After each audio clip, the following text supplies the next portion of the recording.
ഞാനേ നമ്മുടെ വീട്ടിലെ ഫിഞ്ചസിൻ്റെ കൂടെ കുശലമൊക്കെ പറഞ്ഞിരിക്കുമ്പോൾ വളരെ വിചിത്രമായ കുറേ അധികം സൗണ്ടുകൾ കേട്ടു കേട്ടോ.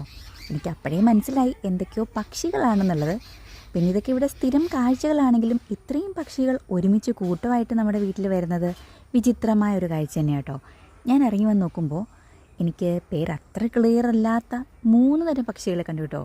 ഒന്ന് നമ്മുടെ സുരേഷ് തിരിഞ്ഞു നോക്കി മുറ്റത്തൊരു മൈന, അവരുടെ ഒരു ഗ്യാങ് ആയിരുന്നു കേട്ടോ. പിന്നെ ഒന്ന് കൊളോക്കിയിൽ ഞങ്ങൾ കുട്രുമാൻ എന്ന് വിളിക്കുന്ന പക്ഷികളാണെന്നാണ് മിസ്റ്റർ ഹസ്ബൻഡ് പറഞ്ഞത്. പിന്നെ ഒന്ന് കരിയിലപ്പടയാണത്രേ. എന്തൊക്കെ പേരുകളാണല്ലേ. നിങ്ങളുടെയൊക്കെ നാട്ടിൽ ഇതിന് എന്താ പേരെന്ന് അറിഞ്ഞുകൂടാ. പക്ഷേ ഇവരെല്ലാം ക്യാമറ ഫിയർ ഉള്ള ആൾക്കാരാന്ന് തോന്നുന്നു, അല്ലെങ്കിൽ ക്യാമറ ഷൈ ഉള്ള ആൾക്കാരാന്ന് തോന്നുന്നു. അപ്പം തന്നെ സ്ഥലം വിട്ടു. പക്ഷേ ഞാൻ എന്തായാലും ഇവരുടെ സൗണ്ടൊന്നും മ്യൂട്ട് ചെയ്യുന്നില്ല. കാരണം ലാസ്റ്റിലുണ്ടല്ലോ, ഞങ്ങളുടെ നാട്ടിലൊക്കെ മണിയനീച്ച എന്ന് പറയുന്ന ആൾ വരെ നമ്മുടെ ക്യാമറയിൽ ഇടനേടാൻ വേണ്ടിയിട്ട് വന്നിട്ടുണ്ടായിരുന്നു കേട്ടോ. ഇതിനെല്ലാം പുറമെ അപ്പുറത്തെ വീട്ടിലെ ആൻറ്റി തുണി അലക്കി വലിയ ശബ്ദമാണ് ടേ ടേ ടേ എന്ന് കേട്ടുകൊണ്ടിരിക്കുന്നത്. എന്തൊക്കെയാണെങ്കിലും ഞാൻ വന്ന് ഇവരുടെ സ്ഥലം കൈയടക്കിയപ്പോൾ എല്ലാവരും പതുക്കെ സ്ഥലം വിട്ടു.